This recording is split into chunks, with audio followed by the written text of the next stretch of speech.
നമസ്തേ, കഥകളതിസാഗരത്തിലേക്ക് സ്വാഗതം. ഇന്ന് കലയരങ്ങിൻ്റെ 2ാം ദിവസം ഞായറാഴ്ച. നമ്മൾ ഒരാഴ്ചയായിട്ട് നവരാത്രി ആഘോഷിക്കുകയായിരുന്നു. ദേവി മാഹാത്മ്യം പലരും വായിച്ചിട്ടുണ്ട്, ദേവി ഭാഗവതം കേട്ടിട്ടുണ്ടാകും, സരസ്വതി സ്തുതികൾ, ഗണപതി സ്തുതികൾ എല്ലാം പലരും പലതരത്തിലുള്ള സ്തുതികളൊക്കെ ഇതിൽ നമ്മുടെ ചാനലിൽ ഇട്ടേക്കണത് ഞാൻ കണ്ടു, വായിച്ചു. ഞാൻ ഒരു ചാനലിലും ഒന്നും ഒരു കീർത്തനവും ഇട്ടില്ല. എൻ്റെ കുട്ടിക്കാലത്ത്, അതായത് എൻ്റെ ഭവനത്തിലുണ്ടാകുന്ന കുട്ടികളെയൊക്കെ ഈ നവരാത്രി കാലം കഴിഞ്ഞിട്ട് വിജയദശമി ദിവസം ഇരുത്താറ്, എഴുത്തിനിരുത്താറ് കുടുംബപരമായിട്ടുള്ള ഒരു ആചാരമെന്ന് പറയാം. തിരുവുള്ളക്കാവിൽ ശാസ്താക്ഷേത്രത്തിൽ വെച്ചാണ്. തിരുവുള്ളക്കാവ് ചേർപ്പിനൊക്കെ അടുത്തായിട്ട് തൃശ്ശൂർ ജില്ലയിലുള്ള ഒരു ക്ഷേത്രമാണ്. ശാസ്താവിൻ്റെ ക്ഷേത്രമാണെന്നുണ്ടെങ്കിലും അവിടെ സരസ്വതി പ്രതിഷ്ഠ വേറെയുണ്ട്. അവിടെയാണ് എഴുത്തിനിരുത്തുക. തിരുവുള്ളക്കാവിൽ വാര്യത്ത വാര്യന്മാർ, ആശാന്മാർ എഴുത്തിനിരുത്തുന്നത് കുട്ടികൾക്ക് വിദ്യാഭ്യാസത്തിന് വളരെ നല്ലതാണെന്നുള്ളൊരു ധാരണയുണ്ട്. ആ കുടുംബത്തിലുള്ളവരൊക്കെ പണ്ട് കാലത്തെ കാര്യം ഞാൻ പറഞ്ഞത്, ഇപ്പോഴത്തെ കുട്ടികളുടെ കഥകളൊന്നും എനിക്കറിയില്ല. അവരുടെ മനോഭാവവും കാര്യങ്ങളൊക്കെ മാറി മാറി അങ്ങനെയൊക്കെ തന്നെ ആയിരിക്കട്ടെ.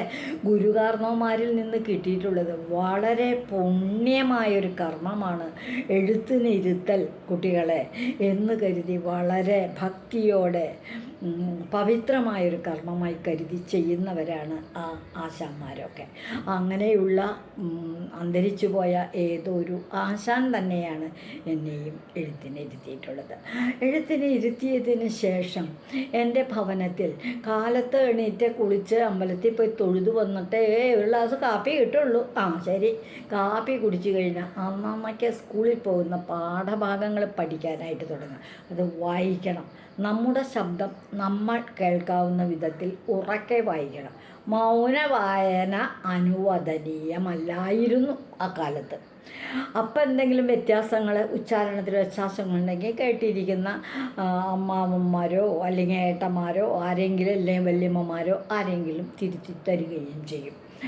അങ്ങനെ ഞങ്ങൾ വായിക്കാനിരിക്കുക. അപ്പോൾ ഒരു നിർബന്ധമുണ്ടായിരുന്നു.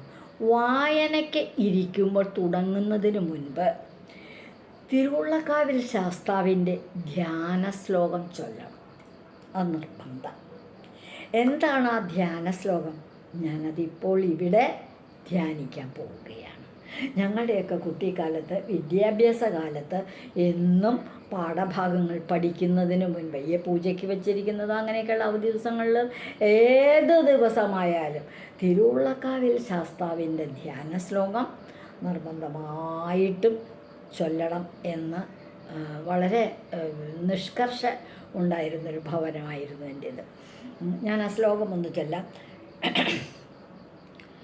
കാണേണം കാണി നേരം കനിവിനോടു തിരുവുള്ളക്കാവിൽ മേവും ഭവാനി. കാണേണം കാണി നേരം കനിവിനോട് തിരുവുള്ളക്കാവിൽ മേവും ഭവാനേ. കേണിയിടുന്നൂരു ഞാനും കഴലിണ സതതം ഭക്തിയോടെ തൊഴുന്നേൻ. വേണം മെയ് ബുദ്ധി വിദ്യ അതിനൊരു വരമിങ്ങാശു നൽകിയിടവേണേ. കാരുണ്യത്താൽ വരേണം സകല ഗുണമെനിക്കെൻ്റെ ശ്രീഭൂതനാഥ. ഇതാണ് ശ്ലോകം. ഇതിൽ പറയുന്നതെന്ന് വെച്ചാൽ,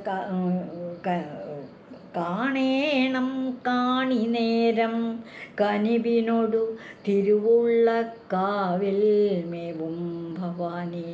തിരുവുള്ളക്കാവിൽ മേവുന്ന ഭഗവാനെ, ധർമ്മശാസ്താവേ, അല്പനേരം ഒന്ന് കാണണം, കണി കാണണം, കാണേണം കാണിടണം.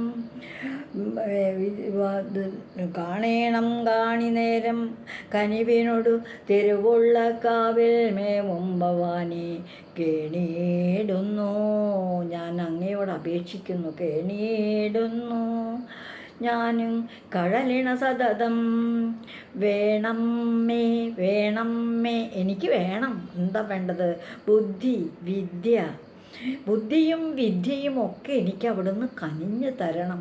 അതിനൊരു വരമേങ്കാശു, അതിന് വേണ്ടിയിട്ട് എനിക്കൊരു വരം തരണേ.